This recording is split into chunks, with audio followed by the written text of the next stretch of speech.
Tamil Nadu CM Vijay మరో భారీ sketch వేసినట్లు తెలుస్తుంది. గత ఎన్నికల్లో పూర్తి మెజారిటీ రాకపోయినా ముఖ్యమంత్రి పదవి చేపట్టేందుకు తంటాలు పడ్డ విజయ్ ఈ పరిస్థితి నుంచి గట్టెక్కాలని భావిస్తున్నారు.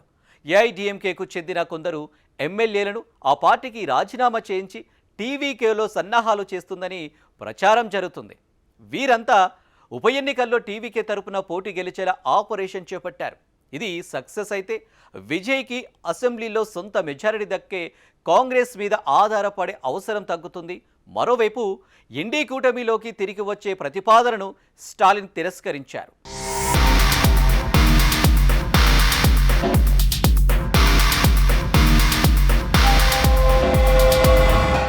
సొంతంగా మెజారిటీ లేకుండా ఇతర పార్టీల మద్దతు తీసుకుని ప్రభుత్వాన్ని ఏర్పాటు చేస్తే ఆ రూపంలో అయినా ఇబ్బంది. మద్దతు ఇచ్చిన పార్టీలు ఎప్పుడు చేయిస్తాయో చెప్పలేని పరిస్థితి. వారిని నిరంతరం ప్రసన్నం చేసుకుంటూనే ఉండాలి. తమిళనాడు ముఖ్యమంత్రి తమిళగ వెట్రికజగం అధినేత విజయ్ ప్రస్తుతం ఎదుర్కొంటున్న పరిస్థితి ఇదే. తాజా అసెంబ్లీ ఎన్నికల్లో టీవీకే 108 స్థానాలు గెలుచుకుని అతిపెద్ద పార్టీగా అవతరించింది. అయితే ప్రభుత్వం ఏర్పాటు చేయడానికి అవసరమైన మ్యాజిక్ ఫిగర్ 118 స్థానాలకు కొద్దిగా దూరంలో నిలిచిపోయింది. దీంతో ఆయన Congress, CPI, CPM, VCK, IUML పార్టీల మద్దతు తీసుకుని ప్రభుత్వాన్ని ఏర్పాటు చేశారు. అయితే సీఎం కావటంలో ఎదుర్కొన్న ఇబ్బందుల్ని విజయ్ ఇంకా మర్చిపోలేదు. కూటమి భాగస్వాములపై ఆధారపడటాన్ని తగ్గించుకునేందుకు ఆయన సరికొత్త వ్యూహాలను అమలు చేస్తున్నారు.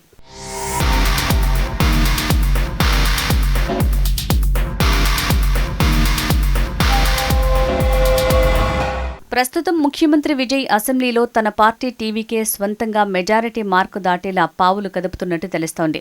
భవిష్యత్తులో ప్రస్తుతం ఏమైనా కీలక నిర్ణయాలు తీసుకున్నప్పుడు తనకు మద్దతు ఇస్తున్న పార్టీలు ఇబ్బందులు సృష్టించే అవకాశం ఉందని విజయ్ భావిస్తున్నారు. ఈ పరిస్థితి ఏర్పడకుండా ముందే జాగ్రత్త పడుతున్నారు. దీంతో అసెంబ్లీలో తమ పార్టీ ఎమ్మెల్యేల సంఖ్యను సొంతంగానే కనీసం 118 నుంచి 120 స్థానాల బలాన్ని సాధించాలని టీవీకే లక్ష్యంగా పెట్టుకుంది.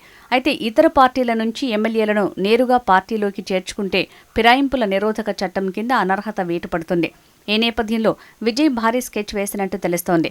విపక్షం నుంచి కనీసం 10 మంది ఎమ్మెల్యేలు టీవీకేలో చేరేలా పావులు కదుపుతున్నట్టు ప్రచారం జరుగుతోంది. దీనికి ఆపరేషన్ ఎల్ అని పేరు పెట్టినట్టు తెలుస్తోంది.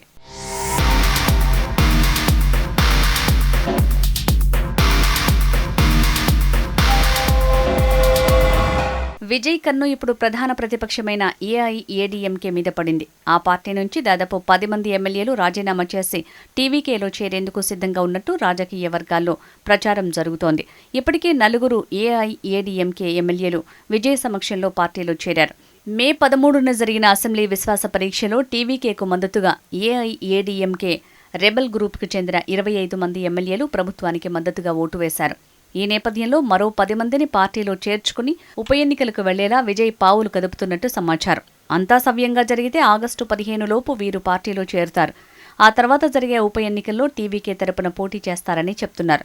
ప్రస్తుతం విజయ్ మీద ప్రజల్లో ఇంకా సానుకూలతే ఉంది. కాబట్టి వీరందరినీ ఖచ్చితంగా గెలిపించుకోవచ్చని టీవీకి చేస్తున్న ప్రయత్నాలు మాజీ సీఎం పళనిస్వామికి కంటి నిండా నిద్ర లేకుండా చేస్తున్నాయి. జయలలిత మరణం తర్వాత ఏఐఏడీఎంకేలో నాయకత్వ సమస్య ఏర్పడింది. పార్టీలో అంతర్గత ఘర్షణలతో పన్నీర్ సెల్వం, శశికళ దూరమయ్యారు. తాజా అసెంబ్లీ ఎన్నికల్లో బీజేపీతో పొత్తు పెట్టుకోవడం ద్వారా ఏఐఏడీఎంకే 47 సీట్లు గెలుచుకుంది. ప్రస్తుతం విజయ్ అన్నాడీఎంకేను చీల్చేందుకు ప్రయత్నిస్తున్నారనే ఆరోపణలు తమిళ రాజకీయాల్లో తీవ్ర చర్చనీయాంశంగా మారాయి. విజయ్ అధికారాన్ని నిలుపుకోవడానికి రాజకీయ అవకాశవాదాన్ని ఆశ్రయించారని, ఎమ్మెల్యేలను లాక్కోవటం ద్వారా హార్స్ ట్రేడింగ్ చేస్తున్నారని అన్నాడీఎంకే నేతలు ఆరోపిస్తున్నారు.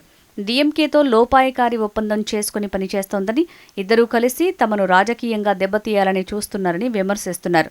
తాము టీవీకేకు సహకరించే ప్రసక్తే లేదని అన్నాడీఎంకే స్పష్టం చేసింది.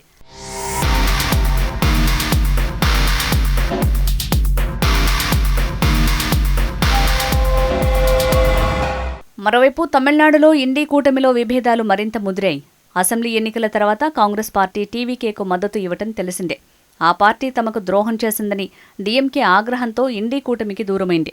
అయితే ఈ కూటమిలోకి సీఎం విజయ్ నేతృత్వంలోని టీవీకేను చేర్చుకున్న కాంగ్రెస్ డీఎంకేను తిరిగి రప్పించే ప్రయత్నాలు చేస్తోంది. ఈ ప్రతిపాదనను మాజీ సీఎం డీఎంకే అధినేత స్టాలిన్ తిరస్కరించారు. అసెంబ్లీ ఎన్నికల తర్వాత తమతో ఉన్న పొత్తును పక్కనబెట్టి టీవీకే సర్కారుకు మద్దతు ఇవ్వటం ద్వారా కాంగ్రెస్ వెన్నుపోటు పొడిచిందని ఆగ్రహం వ్యక్తం చేస్తున్నారు. తమిళనాడు రాజకీయ పరిస్థితులు పూర్తిగా మారిపోయాయి. టీవీకే ప్రధాన రాజకీయ శక్తిగా ఎదిగిన నేపథ్యంలో ఇతర రాష్ట్రాల మాదిరిగా జాతీయ, రాష్ట్ర రాజకీయాలను వేరువేరుగా చూడటం సాధ్యం కాదని డీఎంకే చెప్తోంది. కేరళ, బెంగాల్ తరహా నమూనా తమిళనాడులో పని చేయదని స్పష్టం చేసింది.